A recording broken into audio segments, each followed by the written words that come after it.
autoinmune para eliminar las células productoras de insulina, que serían las beta pancreáticas.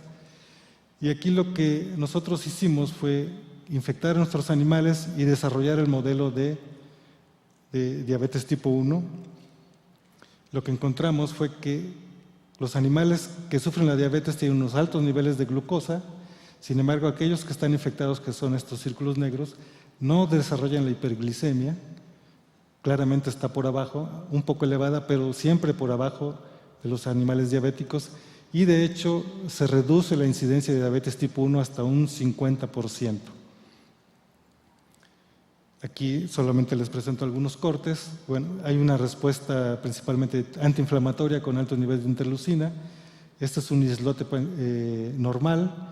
Cuando el paciente, o en este caso el ratoncito, tiene diabetes tipo 1, el islote está completamente destruido, infiltrado por células del sistema inmune. Cuando tiene al parásito este ratoncito, vean cómo el islote está prácticamente sano. Checando los niveles de insulina, este es un islote normal con una buena producción de insulina. El animal que tiene diabetes no produce insulina, sin embargo, aquel que está previamente infectado, vean cómo su producción de insulina se mantiene casi a niveles normales. Lo hicimos en otra cepa de ratones y actualmente nosotros estamos, que ya no lo voy a decir en este momento, investigando cuáles son los mecanismos o las células o las moléculas que utiliza este parásito para modular la respuesta inmune en su hospedero y cómo puede regular respuestas proinflamatorias. En este caso, está bien claro que la infección puede inhibir el desarrollo de estas patologías autoinmunes inflamatorias, pero la idea no es infectar a la gente, sino saber las moléculas que este parásito produce a través de sus productos secretados y en un futuro poder terminar esto en algún producto que ayude a inhibir el desarrollo de enfermedades autoinmunes en general. Gracias.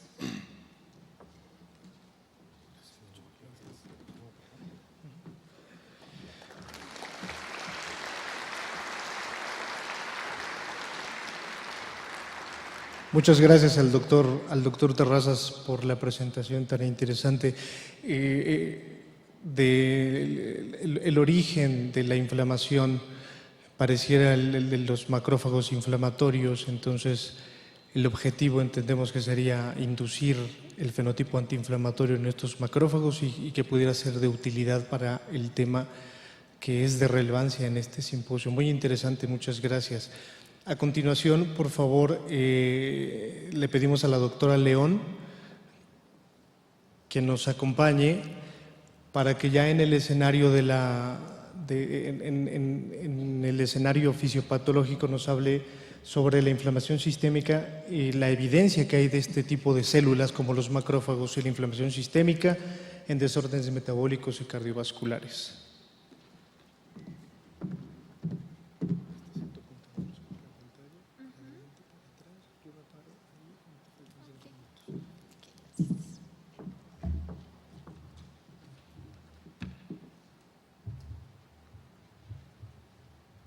Bueno, muy buenas tardes.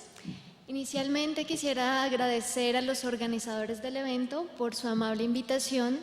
Para mí es un gusto estar esta tarde con ustedes hablando acerca de un tema tan interesante como lo es la relación que existe entre la inflamación sistémica y el desarrollo de desórdenes metabólicos y cardiovasculares.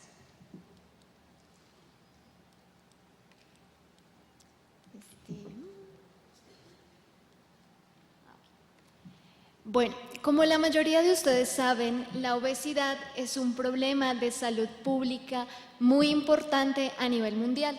De hecho, muchos se han atrevido a llamarlo como una pandemia. El padecer obesidad aumenta de manera importante el riesgo de desarrollar desórdenes metabólicos y cardiovasculares. Desafortunadamente, México es uno de los países que ocupa los primeros lugares en incidencias de obesidad, tanto en adultos y desafortunadamente también en niños.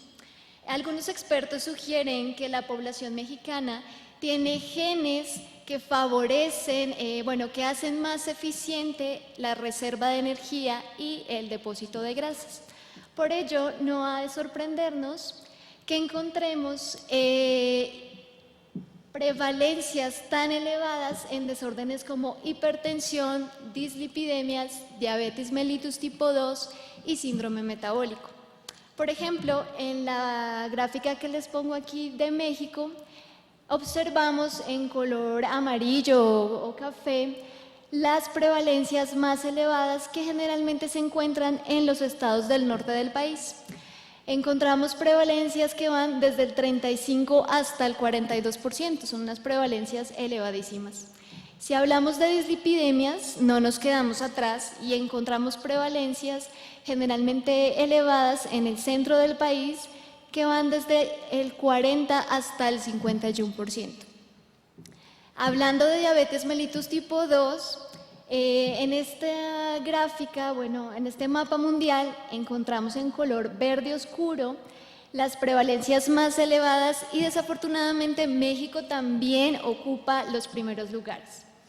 Hablando de síndrome metabólico, en esta gráfica observamos algunos países denominados como economías emergentes y encontramos que México también está en un lugar importante y se queda atrás de India, Corea y de Irán. En este momento no les puse gráficas sobre enfermedades cardiovasculares, pero por supuesto también México tiene unas prevalencias elevadísimas. Bien, pero ustedes se preguntarán cuál es la relación que existe entre la obesidad, la inflamación y el riesgo de desarrollar enfermedades metabólicas y cardiovasculares. Bueno, algunos expertos han denominado que durante la obesidad se presenta una inflamación sistémica de bajo grado. Resulta que la inflamación sistémica de bajo grado no es más que un desbalance entre la producción de citocinas pro y antiinflamatorias que produce el tejido adiposo. Y este desbalance es el que va a contribuir a la disfunción metabólica. La mayoría de nosotros hemos escuchado hablar de inflamación en nuestras clases de inmunología o simplemente cuando hemos sufrido una cortada o cuando nos arrancamos un pellejito de la uña. Sabemos que el sistema inmune está atento para evitar la entrada de patógenos, por ejemplo de bacterias, y que células como los macrófagos, las que escuchamos en la presentación pasada, están alertas y listas para responder, produciendo citocinas, quimiosinas, que se van a encargar de atraer otras células, por ejemplo los neutrófilos. Cuando estas células llegan al tejido, empiezan a liberar mediadores inflamatorios y lo que experimentamos puede ser un poco de enrojecimiento en la zona, se eleva la temperatura, hay hinchazón, algunas veces hay un poco de dolor y pérdida de la función. Es la inflamación que conocemos como clásica. Sin embargo, la inflamación sistémica de bajo grado hace referencia a otro aspecto. Cuando nosotros empezamos a ganar peso, las características del tejido adiposo cambian, de manera que los adipocitos, que son las células que componen principalmente el tejido adiposo y son las que se encargan de servir como un reservorio de la energía, empiezan a producir citocinas, quimiosinas y otras moléculas de manera diferente a como lo hacen en condiciones de peso normal. Por ejemplo, se ha observado que citocinas como IL-6, TNF-alfa, otras moléculas como resistina, como leptina, se expresan en mayor medida en tejidos adiposos de pacientes obesos. También otras proteínas como la proteína C reactiva se encuentran elevadas en este tipo de pacientes. Por lo tanto, se ha sugerido que esta condición, la inflamación sistémica de bajo grado, es el link que existe entre la obesidad y el riesgo de desarrollar enfermedades metabólicas. Bueno, algunos de los estudios que se han realizado, por ejemplo han tomado biopsias del tejido adiposo de pacientes obesos y sujetos delgados y han comparado cambios en la producción de citocinas proinflamatorias. Por ejemplo, aquí vemos la producción de TNF-alfa que se encuentra elevada en sujetos obesos, también se encuentra elevada a nivel de mensajero, pero lo más interesante es que presenta una correlación positiva y significativa con los niveles de insulina en circulación. De manera que si tenemos niveles elevados de TNF-alfa, es probable que tengamos niveles elevados de insulina. En este caso, lo que ellos hicieron fue someter a los pacientes a una dieta con la idea de que redujeran el peso, y encontraron que después de que la mayoría de los pacientes, después de que disminuía el peso, también disminuían los niveles de mensajero de TNF-alfa y también disminuían los niveles de insulina en circulación, sugiriendo que esta citocina tiene un papel importante en la regulación de la insulina. Bueno, otro estudio también muy interesante es este del 2008, en el cual también tomaron biopsias de pacientes obesos, generalmente cuando iban a realizarse la cirugía bariátrica, y encontraron que había dos tipos de sujetos. Había unos que en el tejido adiposo presentaban este tipo de estructuras alrededor del adipocito y había otros que no lo hacían. Ellos denominaron a estas estructuras que vemos aquí en color como café, como crown-like structures. Y resulta que encontraron en este tejido que había un mayor número de macrófagos, los cuales detectaron con CD68. CD68 es una molécula de superficie del macrófago. Y encontraron también que había, además de más macrófagos, una mayor producción, bueno, aquí se tapa, una mayor producción de TNF-alfa. Y esto no ocurría en los sujetos que no presentaban esas estructuras. De manera interesante también encontraron que únicamente los sujetos que presentaban las crown-like structures eran los que tenían los niveles más elevados de insulina y presentaban índices de resistencia a insulina superiores. Asimismo, vale la pena notar que las personas que presentaban estas estructuras tenían algunos parámetros vasculares alterados que coincidían con disfunción endotelial, sugiriendo que precisamente la presencia de macrófagos y la producción de TNF-alfa está implicada en las alteraciones metabólicas. Bueno, otro estudio, se realizó en un modelo experimental en roedores, en los cuales alimentan a los animales con una dieta rica en grasas, de manera que los animales, cuando son alimentados de esta manera, empiezan a ganar peso. Entonces, en este caso, ellos aprovecharon para ver si cuando no estaba el gen de TNF-alfa, los animales aumentaban de peso y cambiaban algunos parámetros en la misma medida. Entonces lo que ellos observan es que en los animales deficientes en el gen de TNF-alfa, los animales igualmente ganan peso, también tienen niveles elevados de glucosa en circulación, pero lo más interesante que ellos encuentran es que los niveles de insulina en circulación no se elevan en los animales que carecen del gen de TNF-alfa. Asimismo, los ácidos grasos que se encuentran en circulación tampoco se elevan en los animales que carecen de este gen y que son alimentados con la dieta rica en grasas, sugiriendo el papel tan importante que juega esta citocina en el desarrollo de la resistencia a insulina. Bueno, otra molécula también importante, que en este caso no es una citocina, sino es una hormona, es la leptina.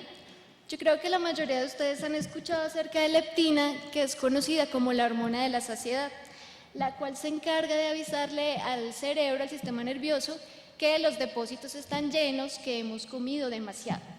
Y se ha asociado a la leptina, cuando las personas incrementan en peso, también incrementan los niveles de leptina.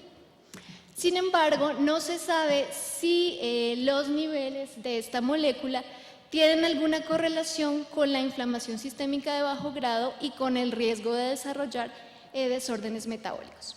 Por lo tanto, lo que nosotros hicimos fue reclutar sujetos con peso normal, y sujetos obesos y medimos en circulación citocinas como TNF-alfa y IL-12 proinflamatorias e IL-10, que es una citocina reguladora o antiinflamatoria. Y encontramos que efectivamente los pacientes obesos presentaban niveles elevados de TNF-alfa y de IL-12, pero no de IL-10. Como ya se había reportado también, estos sujetos presentaron niveles elevados de leptina. Sin embargo, vale la pena señalar que los niveles de leptina tuvieron una correlación positiva con el índice de masa corporal, con la circunferencia de cintura y con el porcentaje de grasa. De manera que la leptina pues es un indicador de aumento de peso, pero también es importante cuando empezamos a acumular grasa a nivel de la cintura, a nivel visceral, porque encontramos que había una correlación positiva y significativa de los niveles de leptina con los niveles de TNF-alfa y IL-12, lo que quiere decir que a mayores niveles de estas citocinas proinflamatorias también encontramos mayores niveles de leptina. Y de manera interesante, los niveles de leptina también tienen una correlación positiva con un incremento en glucosa en sangre, un incremento en los niveles de insulina, resistencia a insulina y triglicéridos, sugiriendo que tal vez esta molécula, además, como les comentaba, de ser un indicativo de aumento de peso, puede estar relacionada con la inflamación sistémica de bajo grado y con el riesgo de padecer otras alteraciones metabólicas.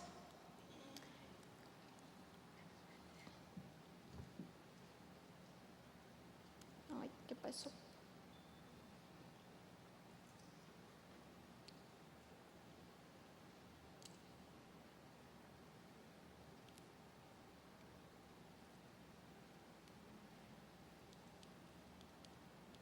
Perdón. Ok, bueno, otras citocinas proinflamatorias también están relacionadas con el riesgo de desarrollar enfermedades cardiovasculares. Entonces, en este ejemplo, simplemente quiero que vean, esta es un corte de una arteria en la cual encontramos de una lesión aterosclerótica en la cual encontramos que hay una colocalización de macrófagos identificados con CD68 y de MIF, que es una citocina proinflamatoria que se encarga de atraer otras células al tejido y que además se expresa de manera importante en placas ateroscleróticas. Entonces, se ha sugerido que precisamente este estado proinflamatorio, por ejemplo, puede favorecer el reclutamiento de células como macrófagos al endotelio y, por ejemplo, en condiciones de una alimentación rica en ácidos grasos, los macrófagos van a fagocitar las lipoproteínas de baja densidad, se van a fusionar en lo que conocemos como foam cells y van a favorecer el desarrollo de las placas ateroscleróticas, sugiriendo que precisamente ese estado inflamatorio es el que va a desencadenar este tipo de sucesos. Otro estudio también interesante en el cual se ha demostrado que la presencia de citocinas proinflamatorias es un factor de pronóstico delicado, es en el cual midieron la producción en circulación de IL-8 y de IL-6 y encuentran que, por ejemplo, pacientes que presentan fibrilación ventricular durante el infarto agudo al miocardio tienen niveles elevados de estas citocinas proinflamatorias. Asimismo, ellos toman células mononucleares de estos pacientes y las estimulan con LPS y encuentran que las personas que sufren esta fibrilación ventricular, esta complicación del infarto agudo, tienen niveles elevados de IL-8, sugiriendo que estos pacientes tienen una predisposición hacia un estadio proinflamatorio. Aquí quiero mencionarles simplemente, es una revisión que también sugiere que la presencia de citocinas proinflamatorias como IL-6 y IL-1 beta y TNF-alfa se han encontrado en circulación en pacientes que presentan hipertensión, sugiriendo que estos también podrían ser buenos marcadores para este tipo de padecimientos y que la condición preinflamatoria es un pronóstico delicado. Por lo tanto, creo que a lo largo de la presentación hemos visto que es un hecho que la inflamación sistémica de bajo grado tiene una correlación directa con el riesgo de desarrollar enfermedades metabólicas y cardiovasculares. Por lo tanto, el entendimiento de las moléculas que están relacionadas con la inflamación es importante o bien para desarrollar biomarcadores para el diagnóstico o como blancos terapéuticos. Asimismo, las estrategias que permitan modular precisamente este desbalance que existe entre la producción de citocinas proinflamatorias y antiinflamatorias durante la obesidad será la clave para prevenir o para contrarrestar el desarrollo de enfermedades metabólicas y cardiovasculares. Por lo tanto, pues dejo abierta esta inquietud, que creo que es parte de lo que veremos en la siguiente presentación, y les agradezco mucho su atención.